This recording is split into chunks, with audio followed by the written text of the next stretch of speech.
Surprise, surprise. The people that have a problem with everything have a problem with this game about wizard school. And the reason is J.K. Rowling, the author of the Harry Potter books. Apparently, allegedly, she has problems with trans people. And look, I don't care. And neither should you. That goes for everyone involved. You shouldn't care that people are mad about the game, you shouldn't care what opinion J.K. Rowling has.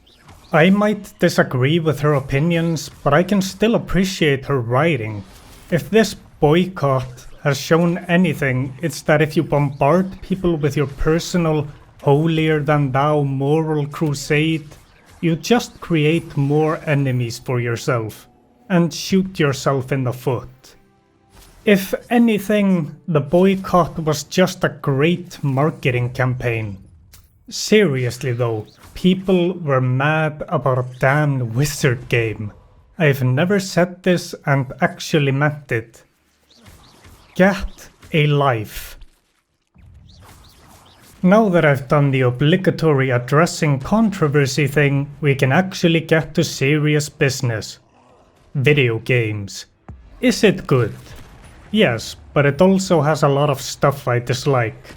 This game is really dialogue heavy and takes a long time to get going, but the combat is fun when you finally get to it.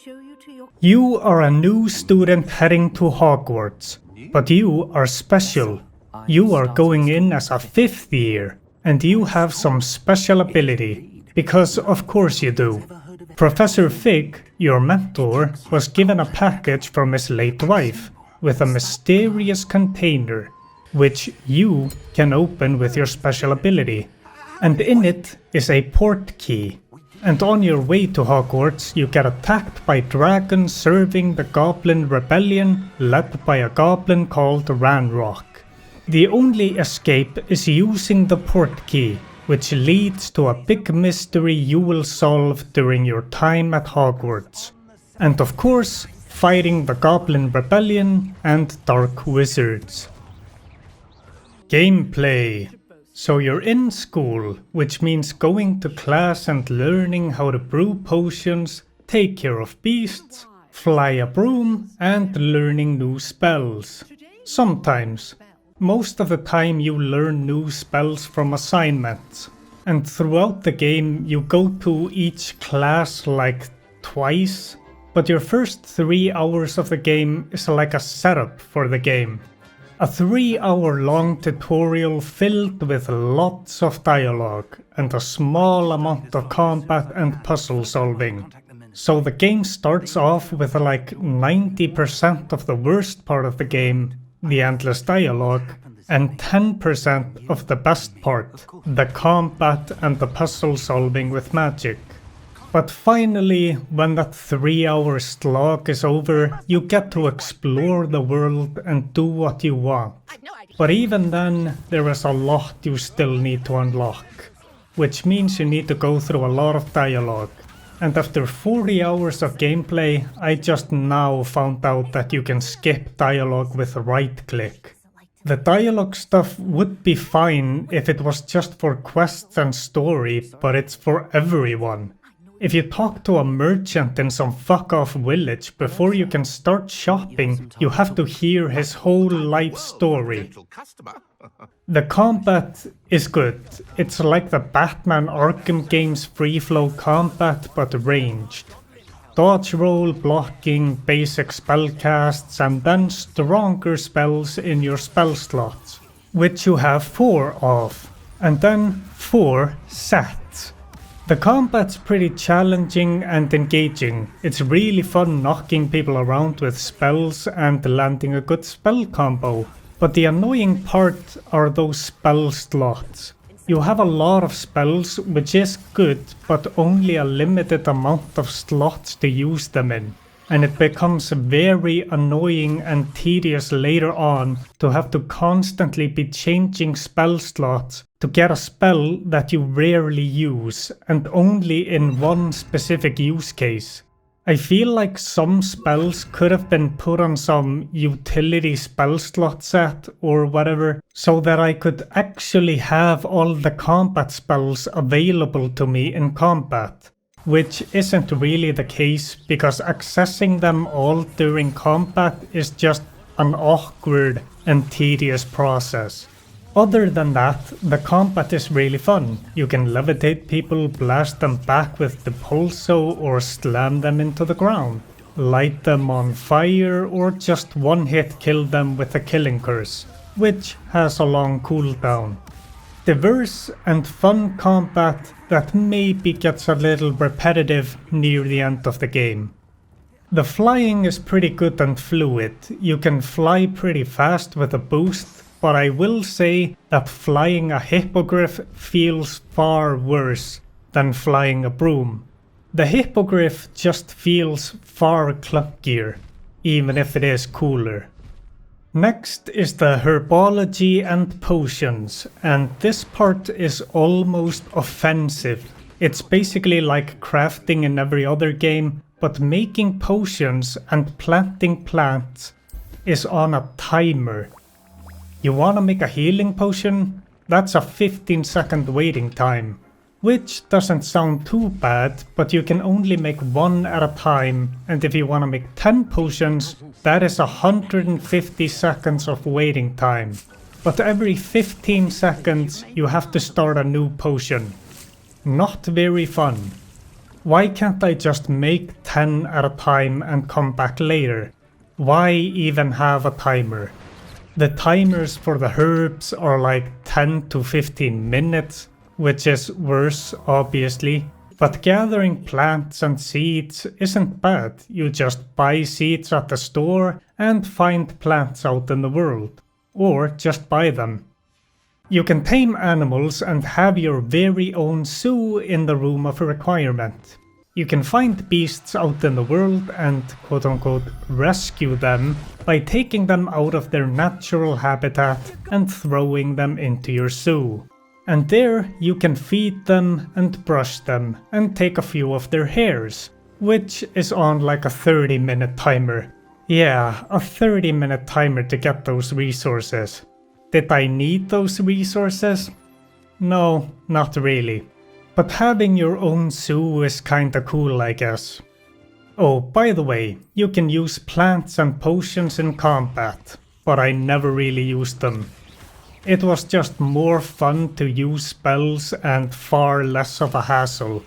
So for the most part in the game, what you will be doing is main and side quests. And then, of course, the open world obligatory collectathon. You collect these pieces of paper and sometimes you have to do a puzzle for them, but it's mostly looking around spamming your wizard vision, aka Revelio, hoping you see it. You collect customization options from chests, you solve various puzzles, you fly into balloons, and fight enemy camps on the map. The standard modern-day open world experience. Overall, with the gameplay, I had fun. It was a good time. Yeah, there was some stuff I disliked, but I didn't dislike it enough that it worsened the experience too much. And the stuff I disliked didn't really matter too much. This game is fun, but it has some annoying systems in it, but I will say that this is the most well-realized Hogwarts experience I have ever seen.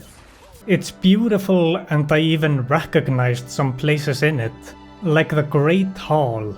But when it comes to Hogwarts itself, I feel like Hogwarts is too small. Like being inside the actual building, it feels much smaller than what you see in the movies. And that was weird and bugged me a lot. But other than that, I thought everything looked great. Story. The main story. Did I enjoy it? You know what? It was pretty good.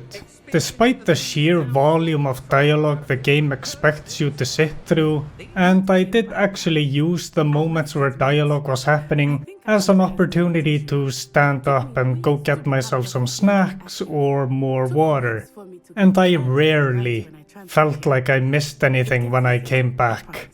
There is a good middle ground between you go here and shoot magic and Mr. Mimsy telling you about his hemorrhoids in extensive details. Hogwarts Legacy did not find the middle ground.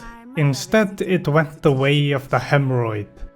I was interested in the mystery that's in the game and how that would go, and I did like most of the characters. I just wish they didn't talk so much, or at least talked faster. It was a pretty good main story that has an agonizingly slow start, and the boss fights in the game just sucked. I was actually more interested in the side missions, specifically Sebastian Sallow of the Slytherin house and Poppy Sweeting from some other house. Speaking of houses, I chose Ravenclaw and apparently that was the worst one. So fuck me, I guess. Sebastian Sallow's story was more interesting emotionally, and it was about exploring dark magic, and that was way more interesting and cool to me than this ancient magic special power that makes you unique. And it was the only point in the game where I felt conflicted about the choices I could make and made them feel like they mattered to some degree. In almost every other part of the game, the choices were, do you wanna be a dick or do you wanna be nice? I wish Sebastian's story had been the main story. I think it could have made for a far more interesting and emotionally engaging story. And with Poppy Sweeting, you were just going after beast poachers. It's such a simple thing, and they're killing animals and mistreating them, so I don't feel bad for using the unforgivable curses on them. I just wish the ancient magic stuff wasn't part of the story, and that I was just a student that had been in school for 4 years already. The whole thing about the Goblin Rebellion can stay, and they can be at Hogwarts because they're after some artifact, and then I'm going after them not because I'm the chosen one or whatever, and I have to, but either because it's the right thing to do, or because I want power. And that way I would have to rely on the other students more and be sneaking around the teachers. Oh yeah, by the way, there is a third-person stealth system in the game. But this way I would develop more of a relationship with the students, and the student quests were my favorite. I was engaged in the main story, but it always had the shadow of, this whole super special unique wizard power only you have is kinda lame. But overall, the story elements of the game were enjoyable. Conclusion. I think this is the best Harry Potter game out there, and one of the better wizard games. And most of the problems I have with this game are problems I have with modern day game design. Like the whole gear system in the game, I think it's completely unnecessary and just annoying to deal with. But despite the problems, I did have a good time playing this game. I think Harry Potter fans will love the game, and I think other people will enjoy the game if they use the skip button frequently for the dialogue. I recommend the game, and I give it 8.5 Rowlings out of 10 Johnny Depps.